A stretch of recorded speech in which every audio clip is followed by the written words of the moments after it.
வெண்பருத்தி நூலெடுத்து வாய் வெடிச்ச பூவெடுத்து நான் அணிஞ்சிட தொடுத்து வச்ச நடினமான மாலை இது.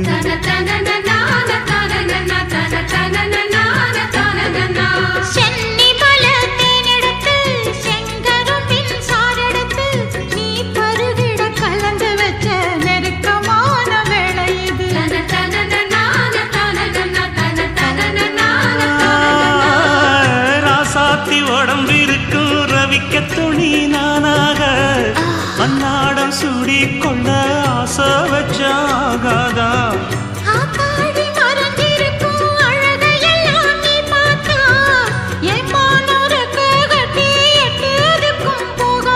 அடிச்சி சக்கரையே எட்டி நீயும் நிக்கிறியே நான் ஏங்கி ஏங்கி பார்க்கிற போற